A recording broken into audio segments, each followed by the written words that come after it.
बारिश में गरीब फल वाला।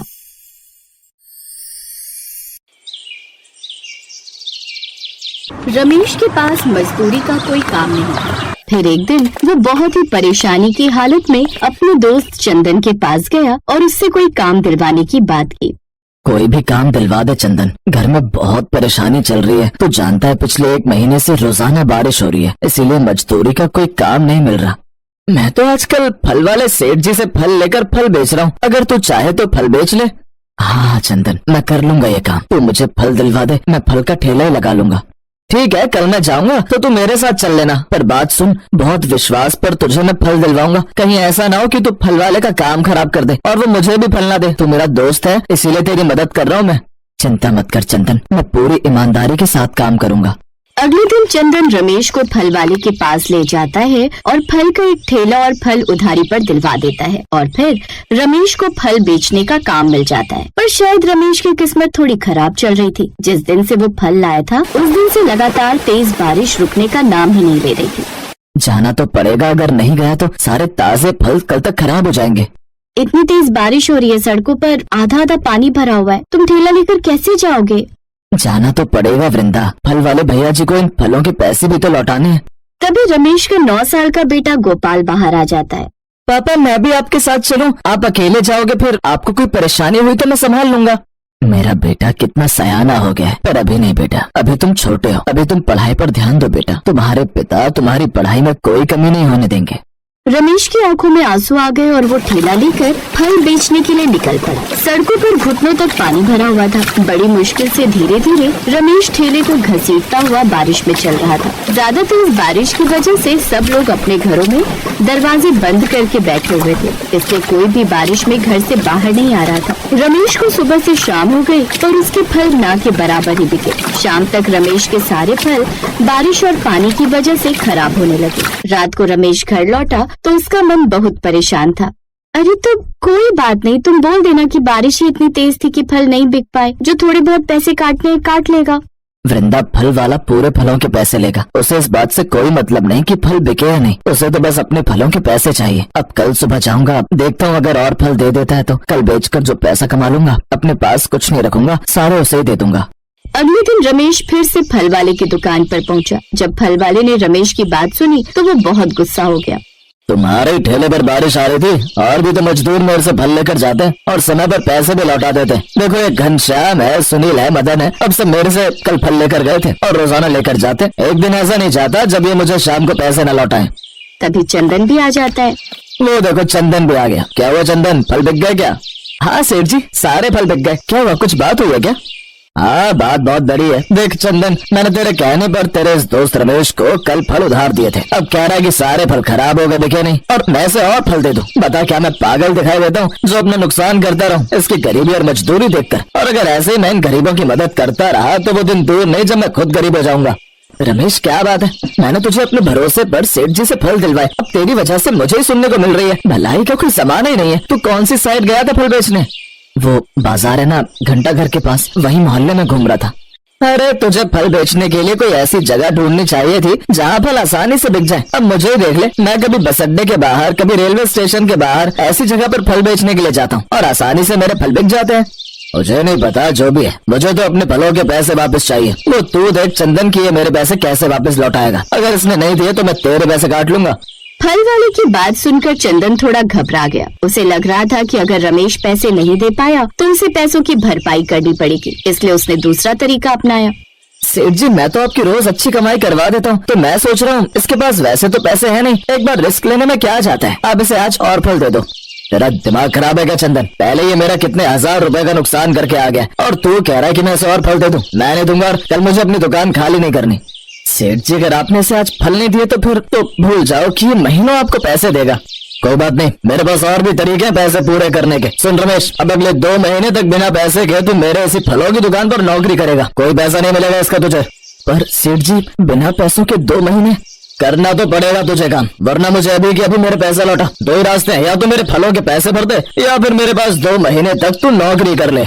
चंदन इस समय कुछ नहीं बोला क्योंकि वो जानता था कि अगर वो कुछ बोला तो वो पैसे उसे भरने पड़ जाएंगे और साथ में गुस्से में कहीं फल वाला उसे फल देने से मना न कर दे। इसलिए चंदन अपना काम करके चला गया। अब रमेश के पास फल वाले की दुकान पर नौकरी करने के सिवाय कोई रास्ता नहीं था। रमेश फल वाले की दुकान पर नौकरी करने लगा, जबकि वो जानता था कि उसे इस काम के, इस मजदूरी के कोई पैसे नहीं मिलने वाले। एक दिन बहुत तेज बारिश हो रही थी। रमेश रोजाना की तरह दुकान पर जाने के लिए घर से निकला। घर से थोड़ी दूरी पर ही बारिश का पानी भरा होने की वजह से रमेश को गड्ढा दिखाई नहीं दिया और उसका पैर गड्ढे में घुस गया। रमेश जोर के गिरा और चिल्ला पड़ा। उसके भयानक दर्द उठ गया था। आसपास के लोगों ने रमेश को उठाया और सहारा दिया। रमेश के पैर में बहुत चोट थी। कुछ देर बाद बारिश थोड़ी हल्की हुई तो वृंदा रमेश को डॉक्टर के पास ले गई।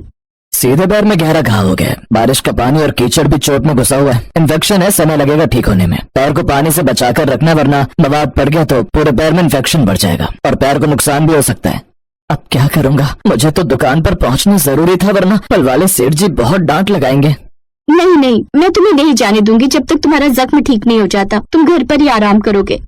रमेश का लड़का गोपाल फल वाले सेठ की दुकान जानता था। एक बार रमेश उसे स्कूल का कुछ सामान खरीदने के लिए बाजार ले गया था। उसी बीच गोपाल कुछ देर दुकान पर भी बैठा था। गोपाल ने जब अपने पिता की हालत देखी तो वो सीधा फल वाले की दुकान पर गया और जोर जोर से रोने लगा।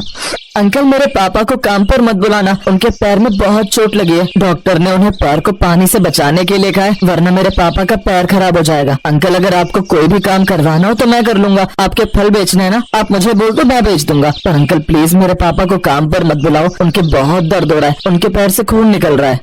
बराबर में चंदन भी खड़ा था और बाकी सब मजदूर भी। गोपाल की आंखों से गरीबी और दुख के आंसू बह रहे थे। एक बच्चा अपने पिता के लिए रो रहा था। सभी फल वाले अपनी जेब में से कुछ पैसे निकालते हैं और फल वाले सेठ को दे देते हैं। सेठ जी, रमेश मेरा दोस्त है, आज उसे मेरी जरूरत है, आप ये पैसे रख लो, मैं रोजाना मेहनत करके और चुका दूंगा। सेठ जी, मेरे पैसे भी काट लो, मैं भी रमेश की मदद करना चाहता हूँ। मेरी तरफ से भी सेठ जी कुछ पैसे हैं, हम सबके मिलाकर रमेश के फलों के पैसे पूरे हो जाएंगे ना। अरे तुम सब पागल हो गए हो क्या? मुझे भी ऊपर जाकर भगवान को जवाब देना है। इतना नीचे नहीं गिर जाऊंगा कि किसी छोटे बच्चे के आंसू न देख पाऊं। चिंता मत करो तुम सब। और हाँ बेटा, आराम से घर जाओ, मैं तुम्हारे पापा को काम पर नहीं बुलाऊंगा। चंदन, इस बच्चे के साथ जाओ, रमेश को उसके महीने की मजदूरी के पैसे दे देना। बोलना जब ठीक हो जाएगा तो वापस काम पर आ जाए, और तब तक बिल्कुल भी चिंता ना करे। जब वो वापस लौटेगा तो मैं उसे दोबारा फिर से काम पर रख लूंगा।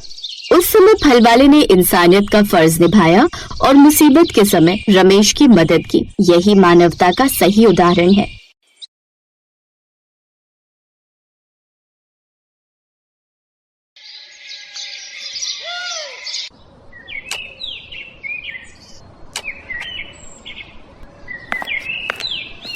सुनिए, अब थोड़ा रुक जाइए, आ जाइए, खाना खा लीजिए। अच्छा, अब क्या बनाया है आज खाने में? करारी भिंडी, आपको बहुत पसंद है ना? अरे राधिका, खुश कर दिया तुमने तो। क्या खुशबू है, मजा आ जाएगा आज तो खाने में। अब बस खुशी होते रहोगे या खाओगे भी? अब तुम भी आओ ना। नहीं, मैं बाद में खा लूंगी। अरे बाद में नहीं, आ जाओ मेरे साथ खाओ। श्याम की जिद पर राधिका ने भी खाना शुरू कर दिया। श्याम और राधिका की शादी को 5 साल हो गए थे। वो दोनों ही एक दूसरे से बहुत प्यार करते थे। श्याम एक किसान था और खेतीबाड़ी करके अपना गुजारा करता था। श्याम दिन भर अपने खेत में काम करता और राधिका घर संभालती। खाना खाने के बाद राधिका श्याम को एकटक देखती रही। अरे अब क्या हो गया, ऐसे क्यों देख रही हो? देख रही हूँ कि आप दिन भर कितनी मेहनत करते हो और आपकी इस मेहनत का फल कोई और ही ले जाता है। अच्छा, वो सरपंच की बात कर रही हो? अब बात तो साफ है ना राधिका, कर्जा लिया है तो पाटना तो पड़ेगा ही ना। बोलो। मैं सरपंच की बात नहीं कर रही हूँ, मैं तो उस किशन की बात कर रही हूँ। सारा दिन मेहनत आप करते हो और सारा मुनाफा वो लेता है। अरे तो उसमें अब मैं क्या करूँ? खेती बाड़ी छोड़कर उस किशन की तरह सब्जी बेचने लग जाऊं क्या? हाँ, तो उसमें बुराई ही क्या है, और उसके लिए खेती छोड़ने की भी कोई जरूरत नहीं है। मैं तो बस ये कह रही हूँ कि जो सब्जी आप उगाते हो उसे आप खुद ही जाकर बेचा करो ना। अच्छा, और खेती बाड़ी कौन देखेगा? आप ही देखोगे, और जरूरत पड़ी तो मैं मदद कर दिया करूंगी। देखो, चाहे थोड़ी कम ही खेती कर लो, पर अपनी सब्जी आप खुद ही बेचो। मुझे एक बात बताओ जरा, इस बार वो किशन टमाटर कितने में लेकर गया आपसे? अब 50 किलो निकले थे, तो वही 5 रुपए के हिसाब से लेकर गया था वो। हे भगवान, आपको पता भी है कि बाजार में इस समय टमाटर का क्या भाव चल रहा है? वो आपके ही टमाटर पूरे 5 गुना महंगे बेच रहा है बाजार में। अरे पर मुझे नहीं आता ये दुकान चलाना। दुकान चलाने को कौन कह रहा है? बस आप अपनी सब्जी लेकर बाजार में बैठ जाओ, लोग अपने आप आएंगे आपके पास सब्जी खरीदने के लिए। ठीक है, इस बारे में हम बाद में बात करेंगे, अभी तुम घर जाओ। राधिका खाने का डिब्बा लेकर घर चली गई, लेकिन उसके जाने के बाद श्याम बहुत देर तक उसकी बात पर सोच विचार करता रहा। राधिका ने बात ठीक ही कही थी, पर तभी श्याम को सरपंच सूरजमल का ख्याल आया, जो कि एक नंबर का खड़ूस और लालची आदमी था। दरअसल श्याम के पिता ने अपने बुरे वक्त में कई साल पहले सूरजमल से उधार लिया था, जिसके बदले में श्याम का आधा खेत सरपंच के पास अब तक गिरवी पड़ा हुआ था। श्याम उस खेत पर खेती नहीं कर सकता था, वहाँ सरपंच के लोग ही खेती करते थे। श्याम अपना खेत वापस तो पाना चाहता था, पर सरपंच से खेत छुड़वाने के लिए उसके पास पैसे नहीं थे, इसीलिए वो हर महीने किश्त के तौर पर एक रकम सरपंच को देता था। फिर अगले दिन, भैया कुछ पूछना था आपसे। हाँ भैया बताओ। मैं एक किसान हूँ, सोच रहा हूँ कि कल से मैं भी अपनी सब्जियां यहीं बेचने लगूं खुद से। हाँ हाँ बढ़िया विचार है, पर इसके लिए तुम्हें सरपंच जी से पूछना पड़ेगा और उन्हें यहाँ का टैक्स भी देना पड़ेगा। टैक्स? पर वो किस लिए?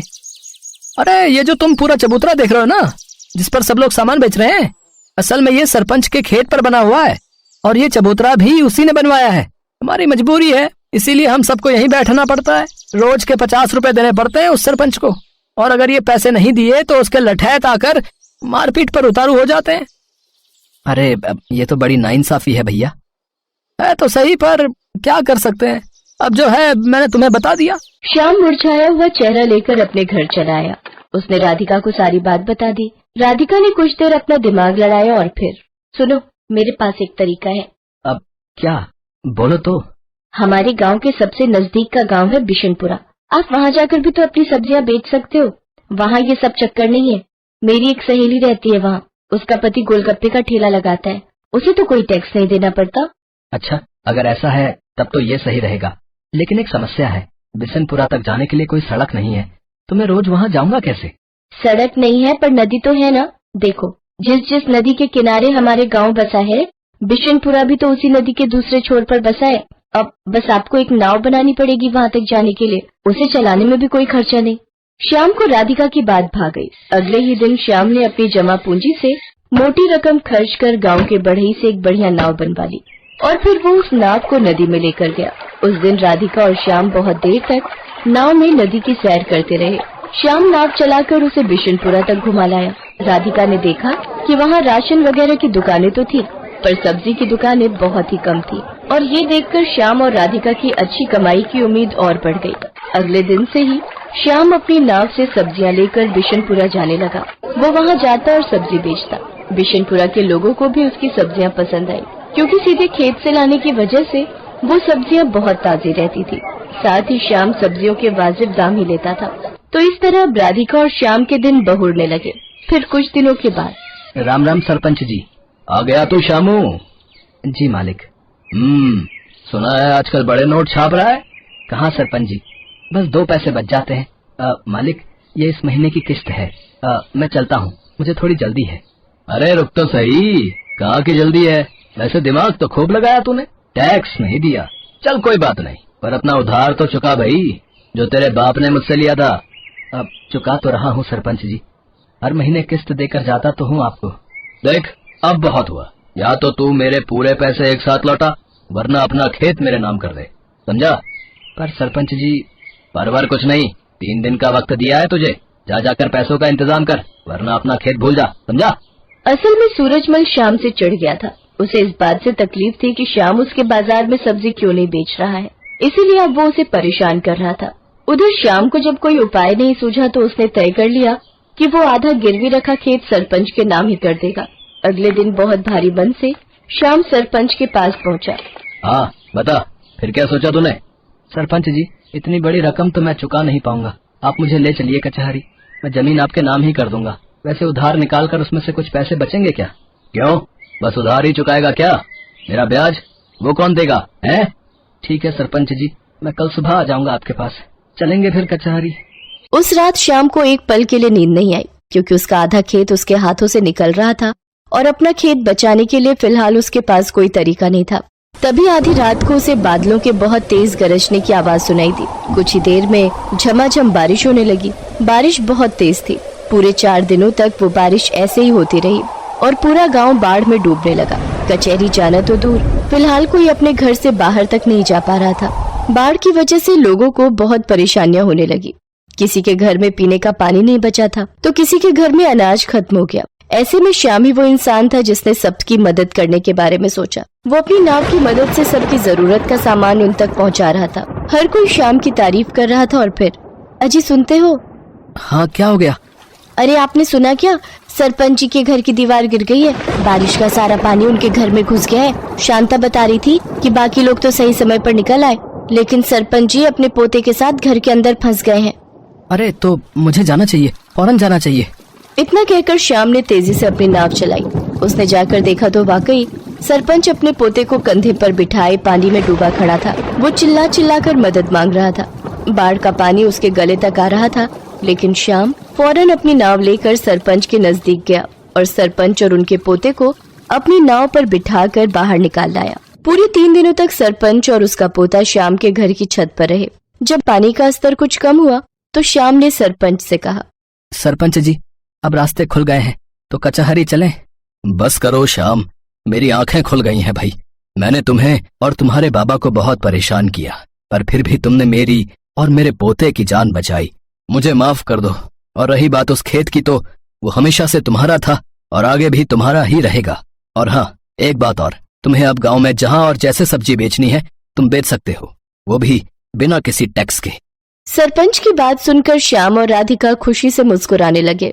बारिश थम गई थी, लेकिन उसने सूरजमल के मन पर चढ़े मैल को हमेशा हमेशा के लिए धो दिया था। Best buddies. Hello friends, thanks for watching this video. अगर आपको ये वीडियो पसंद आया है तो प्लीज लाइक, सब्सक्राइब, कमेंट्स करें इस वीडियो पर, और हाँ, शेयर करना भी ना भूलें। और भी मजेदार वीडियो देखने के लिए नीचे दिए गए बेल आइकॉन को दबाएं। देखते रहिए बेस्ट बडीज। गर्मी में 5 जुगाड़ू बहू का घास का ठंडा ससुराल। हे भगवान, ये बर्तनों में लगी जूठन गर्मी में कैसे सूख गई है। इतनी देर से जूने से रगड़ रही हूँ, फिर भी नहीं छूट रहा। कुसुम, अगर आज से तुमने रात को बर्तन में पानी डालकर नहीं छोड़ा तो कल से मैं नहीं मांजने वाली। अब बस भी करो बबीता, इतनी देर से बाल की खाल निकाले जा रही हो। अरे इतनी तगड़ी गर्मी पड़ रही है कि आधे घंटे में तर तर गीले कपड़े सूख कर कांटा हो जा रहे हैं, तो बर्तन तो सूखेंगे ना। हटो, मैं धो लूंगी। दोनों बहुएं चिलचिलाती गर्मी में चापाकल के आगे बैठी हुई बर्तनों को धो रही थी। वहीं टप टप पसीने में भीगी सुरेखा चूल्हे में से राख निकाल रही थी। हे भगवान, रात भर में भी ये चूल्हे की राख अभी तक ठंडी नहीं पड़ी है। अभी भी इसमें आग बाकी बची है। जेठानी जी, गर्मी भी तो इतनी दबा के पड़ रही है। जब गर्मी से मकान के अंदर आग फेंक रहा है तो ये तो चूल्हा है। आशा, जल्दी से मुझे ये बताओ कि चूल्हे में से इतनी गर्म राख कैसे निकालूं। चूल्हा लीप कर रोटी पानी भी बनाना है, क्योंकि आधे पौने घंटे में हमारे पति भी खाना पीना खाकर काम पर जाएंगे। तभी आशा का जुगाड़ दिमाग चलता है। जल उठा बल्बुआ। जेठानी जी, ऐसा कीजिए, चापाकल से ठंडा ठंडा पानी चलाकर राख में डाल दीजिए। देखना तुरंत ठंडी हो जाएगी, फिर निकाल देना। अरे वाह मेरी प्यारी देवरानी, क्या धांसू जुगाड़ लगाया तुमने तो। सुरेखा चूल्हे के पास से उठकर बरमे से पानी चलाकर लाती है और राख पर छिड़क देती है और राख साफ करके चूल्हा लीपती है। तभी पसीने में नहाई पार्वती मकान के बाहर आती है। हे भगवान जी, इस गर्मी ने तो दम निकाल के रख दिया। मकान के अंदर तो इतना घमस हो रखा कि दम घुट रहा है। कम से कम आंगन में तो थोड़ी ठंडक है। आशा बहू, तुझसे अभी तक आंगन में झाड़ू बहारू तक नहीं लगा। अरे जल्दी से खाट बिछा। माँ जी, समय तो लगेगा ना, झाड़ू भी तो छोटी सी हो गई है कि आंगन जल्दी से साफ सुथरा नहीं होता। ऊपर से इतनी धूल भरी लू चलती है कि आंगन पूरा रेत रेत हो जाता है। माँ जी, लाला के यहाँ से एक फूल झाड़ू मंगवा दीजिए। अरे बहू, जब इस झाड़ू से काम निकल रहा है तो फिजूल खर्ची करवाना जरूरी है क्या? लाला एक फूल झाड़ू 70 से 80 रुपए की बेच रहा है और इतने में 2 टाइम का आटा चावल आ जाएगा। अभी ये झाड़ू 2-4 महीने और चलेगा। पार्वती के झाड़ू खरीद कर मंगाने पर आनाकानी करते देख आशा भड़क जाती है। हे भगवान, ये सासू माँ तो बनिया से भी ज्यादा कंजूस मक्खी चूस है। इनका बस चले तो दूध में से मक्खी निकाल कर पी जाएं। घर की जरूरत की चीज भी इनसे मंगवाया नहीं जाता है। देवरानी जी ऐसे गुस्सा मत करो, दिमाग ठंडा रखा करो। हाँ, झाड़ू तो मुझे माना होता है, मुझे पता है। इतने पिद्दे से झाड़ू से आंगन में झाड़ू लगाते लगाते मेरी कमर का चुंबन निकल जाता है। इस झाड़ू का तो कुछ न कुछ जुगाड़ लगाना पड़ेगा। कुछ ही देर में अनीता सुरेखा खुले आंगन में चूल्हा लगाकर रोटी सब्जी बनाने में जुट जाती हैं। सुरेखा, ये क्या, चूल्हे में एक एक उपले झोंक रही हो? इकट्ठे 3-4 उपले लगा दो ताकि चूल्हे की आंच अच्छी बनी रहेगी तो सब्जी जल्दी हो जाएगी और रोटी भी बनानी है। जेठानी जी क्या करूं, उपले खत्म हो गए हैं। लगता है आज रोटी सूखे दूब घास पर बनानी पड़ेगी। खाना बनाने के बीच में ही उपले खत्म हो जाने के चलते सुरेखा किसी तरह जुगाड़ लगाती है और जैसे ही वह चूल्हे में सूखी घास लगाती है तो चूल्हे में अच्छी आंच पकड़ लेती है। अरे वाह, इस सूखी घास की आंच तो उपले और लकड़ी से भी ज्यादा तेज लहक रही है। चलो अच्छा है, जल्दी जल्दी रोटी बन जाएगी तो इस चूल्हे के आगे गर्मी में बैठने से छुटकारा मिलेगा। हाँ सही, वैसे भी घरेलू काम जल्दी निपटाकर नदी पर कपड़े धोने भी तो चलना है। सर्फ में कपड़े भिगोए हैं, 2 दिन हो गए हैं, लेकिन टूटी में बिल्कुल भी पानी नहीं आ रहा। इस मामले में मुझे सर्दी का मौसम ठीक लगता है। कम से कम सप्लाई का पानी 24 घंटे तो आता है। सच में गर्मी में पानी की किल्लत सबसे बड़ी समस्या है। ऊपर से टूटी में पानी आता भी है तो कौन सा हम उसे पी पाते हैं। कितना खारा पानी आता है। मीठा पानी भरने के लिए तो हमें नदी पर जाना ही पड़ता है। थोड़ी देर में 5 बहू खाना बनाकर सबको रोटी सब्जी का नाश्ता करवाती हैं। तब बच्चों को स्कूल और पतियों को काम पर भेजकर एक गहरी सांस लेती हैं। शुक्र है सबको खिलाने पिलाने से तो छुट्टी मिली। अब बिना देरी किए नदी पर चलते, वरना चिलचिलाती धूप छा जाएगी तो गरम गरम लू खाते हुए जाना पड़ेगा। इतना कहते हुए सुरेखा सर्फ में भिगोए कपड़ों के दोनों बाल्टी उठा लेती है। वहीं आशा कुसुम दोनों 2-2 मटके हाथ और सर पर उठा लेते हैं और बबीता लकड़ी चुनने के लिए बांस की बड़ी सी टोकरी सर पर ले लेती है। अच्छा माँ जी, हम 5 नदी पर जा रहे हैं। कपड़े धोकर नहाकर जल्दी आ जाएंगे। बहू 5 सर पर साड़ी से पल्लू कर लेना, एकदम तीखी मिर्च जितनी धूप निकली है। माँ जी आप हमारी चिंता मत कीजिए, हम सही से जाएंगे। बहू आते टाइम याद से ठंडा ठंडा पानी भर कर ले आना। 5 गरीब जुगाड़ू बहू चुभती जलती गर्मी में जंगल जाने लगती हैं तो उनके कच्चे घर से 2-3 किलोमीटर की दूरी पर था। 5 के पति पढ़े लिखे ना होने के कारण दिहाड़ी मजदूरी का काम करते थे, जिसमें 5 को एक साथ कभी काम नहीं मिलता था। अगर 2 को काम मिलता तो 3 को खाली बैठना पड़ता है। थोड़ी सी आमदनी में 5 को गरीबी में रसोई का खर्चा भी हाथ खींच कर चलाना पड़ता है। वहीं घर भी काफी पुरानी जड़ की बनी होने के चलते गर्मी में तपता रहता था। आज का मौसम तो कल से भी ज्यादा गरम गरम हो रखा है। ऊपर से जमीन भी ज्वालामुखी जितनी खौल रही है। चप्पल में भी मेरे तो पैर जलने को हो रहे हैं। बस देवरानी जी, बस आ ही गए। देखो बाहर की जमीन में भी कितनी अच्छी हरी भरी घास उगी हुई है।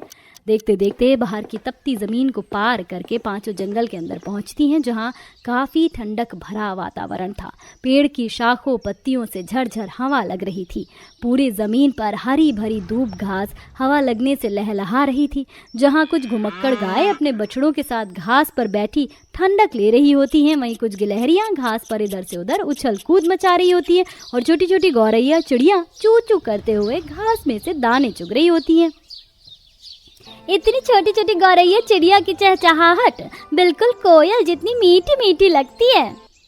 सही कहा देवरानी जी, जंगल की रौनक तो पेड़ पौधे, इन हरी हरी घास और पक्षियों की मीठी मीठी प्यारी प्यारी आवाज से लगता है। वैसे इतनी भीषण गर्मी में भी जंगल के अंदर कितनी हरी भरी घास पनप रखी है ना। जमीन के अंदर मुझे तो ये घास देख देख कर लालच सा आ रहा है।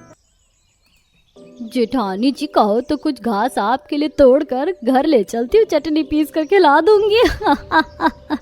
अरे अब सारा समय बातचीत करने में ही गंवाना है क्या? देखो तो कितने सूखे सूखे लकड़ी और पत्ते गिरे हुए। चलो जल्दी से इनको इकट्ठा कर लेते हैं। ठीक है, तुम चारों लकड़ी चुनकर नदी पर आ जाना, मैं जाकर तब तक कपड़े धो लेती हूँ। बबीता नदी किनारे जाकर कपड़े धोने लगती है।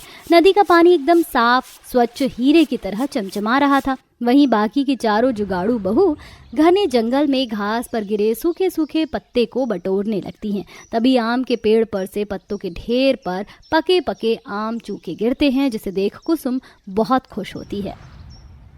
अरे वाह जेठानी जी, देखिए मुझे क्या मिला, आम। अरे वाह, देखने में तो बड़े ही रसीले मीठे से लग रहे हैं ये आम। पर ये आम आया कहाँ से?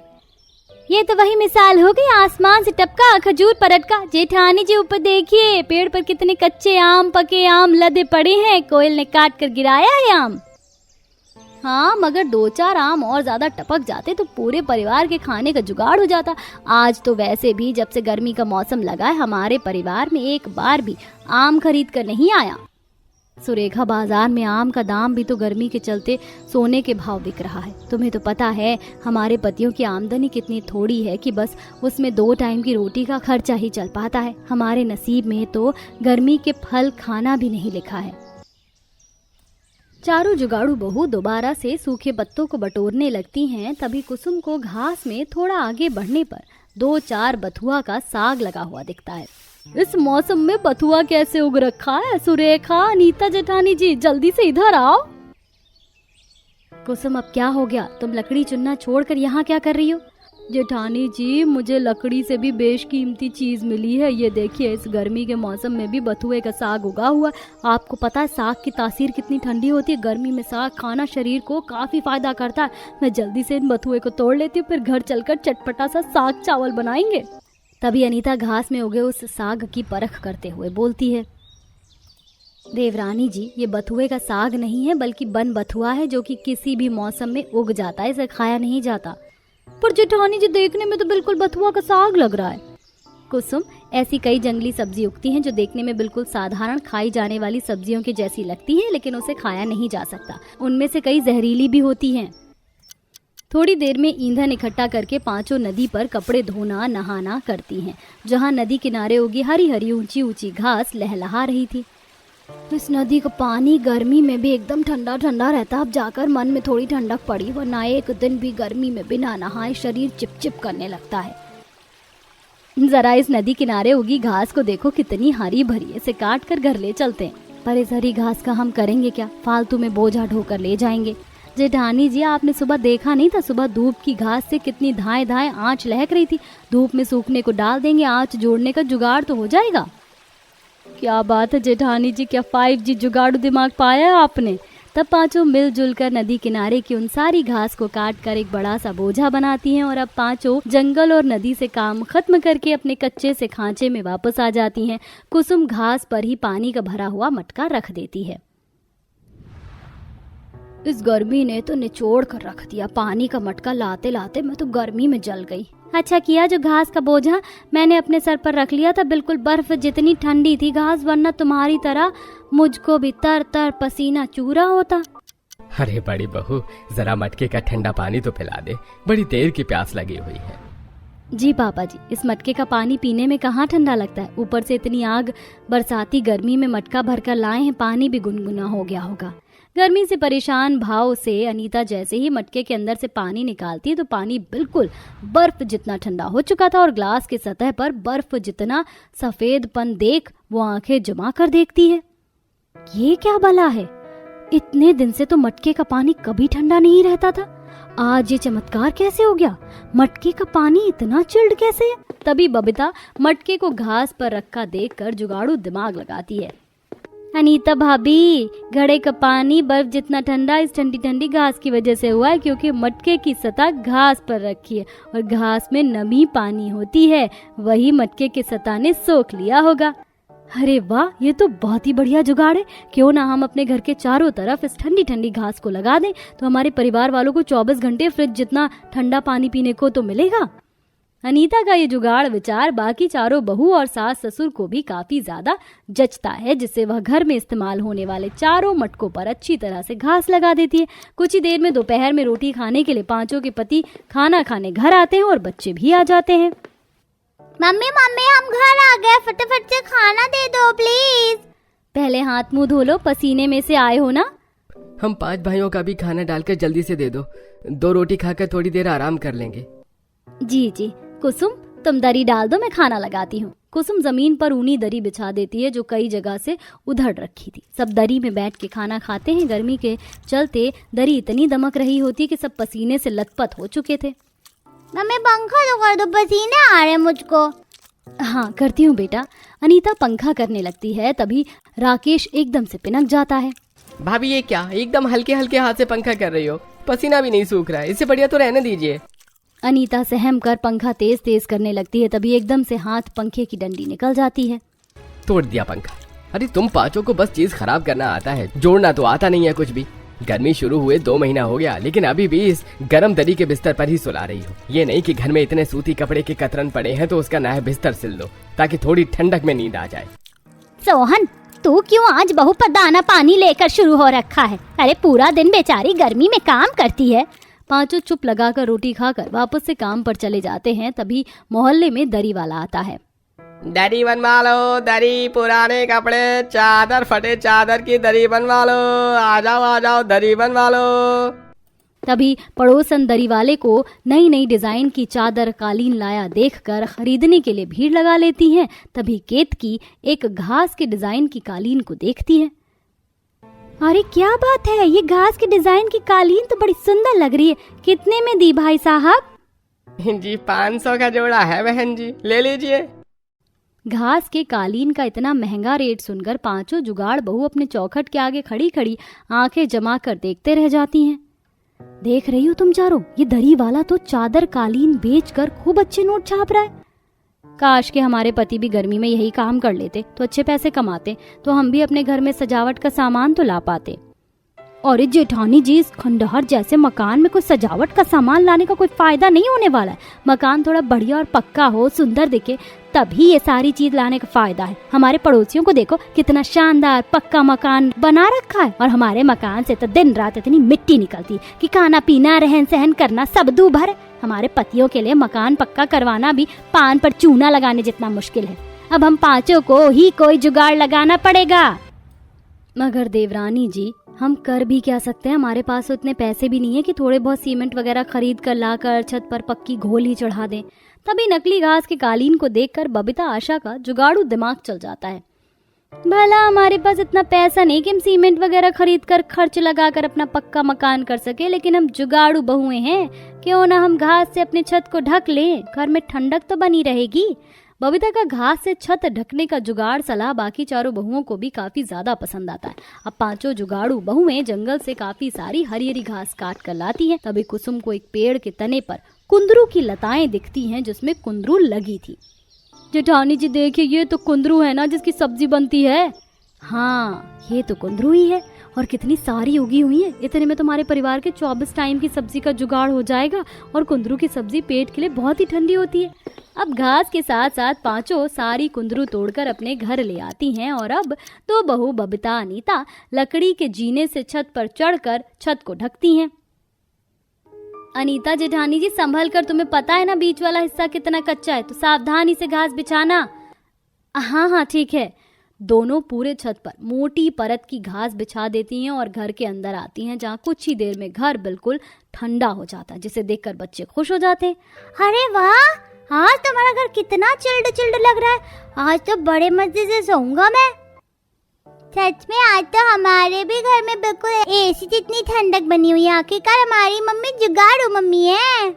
सच में बहुओं, तुम्हारा ये घास से छत मजबूत करने का जुगाड़ काफी अच्छा था। पूरे घर की घमस उड़न छू हो गई, और कितनी ठंडक भी है। आज तो चैन की नींद पड़ेगी। रात में जब पांचों के पति घर आते हैं तो उन्हें भी घर में काफी ज्यादा ठंडक महसूस होता है। क्या बात है, आज तो घर के अंदर काफी ठंडक है। बाकी दिन तो घर में घुसने के साथ भट्टे जितना आग फेंकता था। बेटा, ये तुम पांचों की पत्नियों का जुगाड़पन है, जिससे घर में थोड़ी गर्मी से इतनी राहत और ठंडकपन है। आप पांचों हमें माफ कर दीजिएगा, गर्मी से परेशान होकर हम आपके साथ बुरी तरह से पेश आए। कोई बात नहीं जी, जो हुआ उसे जाने दीजिए। आप लोग हाथ मुंह धो लीजिए। पांचों जुगाड़ू बहुएं कुछ ही देर में चटाई बिछाकर खाना लगाती हैं, जिसके बाद सब ठंडक में चैन सुकून की नींद सो जाते हैं। ऐसे ही समय गुजरता है। वहीं गर्म दरी के बिस्तर पर सोने से सबकी पीठ में दाने निकल जाते हैं। मम्मी, मैं आज स्कूल नहीं जाऊंगा, पीठ में जलन हो रही है। मुझको भी पीठ में खुजली हो रही है। तुम दोनों सुबह से पीठ में खुजली क्यों कर रहे हो? दिखाना जरा पीठ। सुरेखा जैसे ही दोनों की पीठ देखती है तो पूरी पीठ में लाल लाल दाने भरे हुए थे, जिसमें से खून निकलते देख उसकी आंखें नम हो जाती हैं। हे भगवान, बच्चों को कितने दाने निकल गए, ये तो जलन कर रही है। बहू, ये दाने गर्मी में दरी पर सोने के चलते निकला है। घर में बिछौने की भी तो कमी है। इतने पैसे भी नहीं है कि कॉटन का बिस्तर खरीद सके। मम्मी मम्मी, आपने तो घास से कितना कुछ बनाया, हमारे लिए घास से ही ठंडा ठंडा बिस्तर भी बना दो ना। सपना की घास से बिस्तर बनाने की बात से पांचों बहुओं का जुगाड़ू दिमाग चलता है और इस बार वो घास से बिस्तर बनाने के लिए काफी सारी घास जंगल से लेकर आती हैं, जिसे इस बार वो घास से बहुत ही नरम नरम सा बिस्तर बनाती हैं। मम्मी, ये बिस्तर तो कितना नरम मुलायम है, आज से हम भी ठंडे ठंडे बिस्तर पर सोएंगे। हमारे लिए घास के कपड़े भी बना दो ना। कुसुम, तुम्हें सिलाई करनी तो आती है ना, बच्चों के लिए घास के कपड़े बना दोगी? कॉटन के कपड़े तो गर्मी में कितने महंगे आते हैं, उसे हम खरीद नहीं सकते। क्यों नहीं, मैं बच्चों के लिए घास के कपड़े बना दूंगी। वैसे भी ये घास एकदम मुलायम है, बच्चों को चुभेगी भी नहीं। अब कुसुम हाथ सिलाई मशीन निकाल कर उसे साफ करती है और घास के कपड़े बनाती है, जिसे पहनकर बच्चों को बहुत ठंडक महसूस होती है। वहीं वो सास और बाकी बहू के लिए घास की ठंडी ठंडी साड़ी बनाती है और इसी तरह से जुगाड़ लगाकर घास, मिट्टी, गोबर से अलग से रसोई बनाती है और घर की दीवारों को भी गोबर मिट्टी का गाढ़ा घोल बनाकर उन पर ठंडी घास चिपकाती है, जिससे अब पांचों जुगाड़ू बहुओं का घास का ठंडा ठंडा घर और रसोई बन जाती है, जहां अब सब आराम से रहन सहन करती हैं।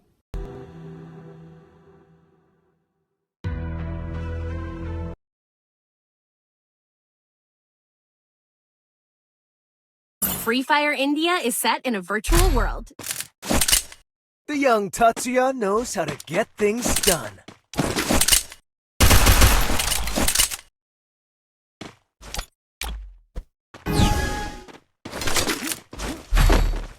Head there.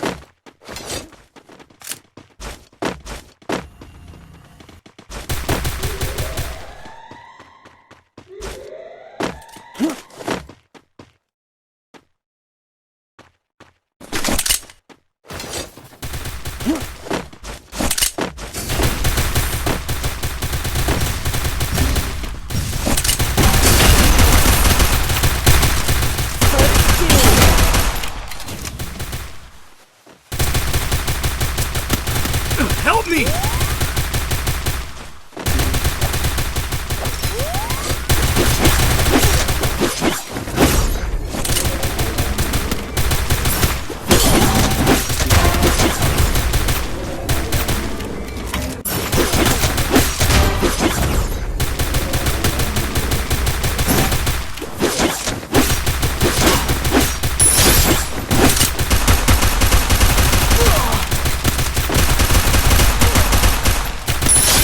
Takedown.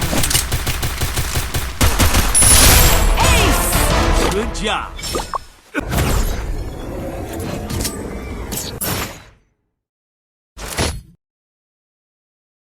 That's what happens when you meet the business end of my fist.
Double takedown.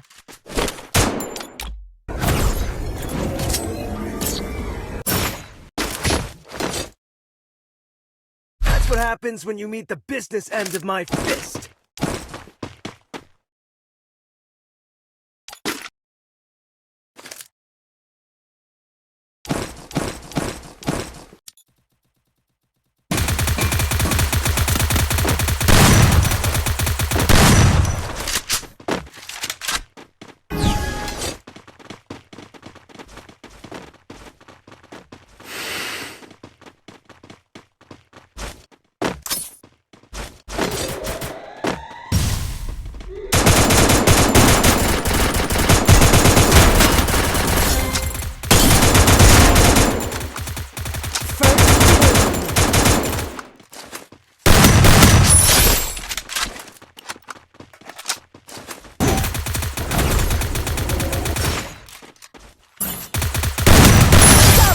takedown. Triple take.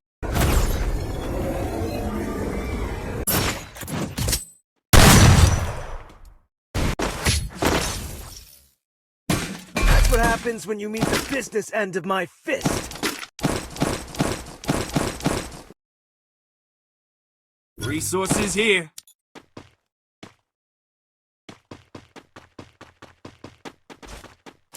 Thanks.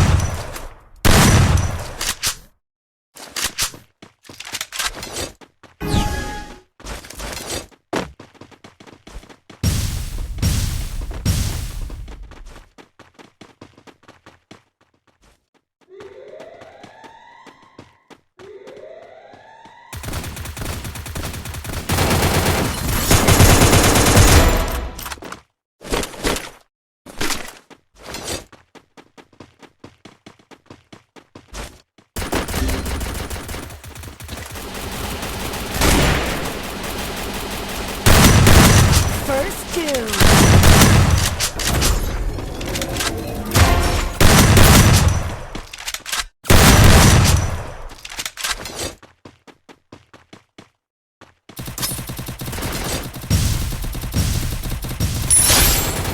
Enemy eliminated here.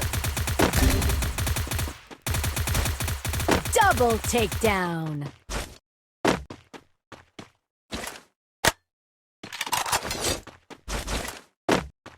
Double takedown.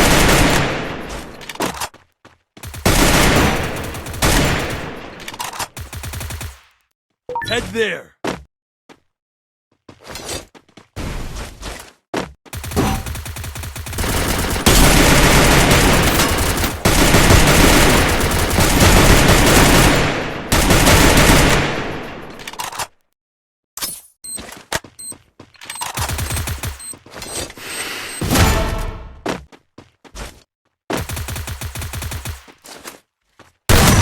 Triple takedown.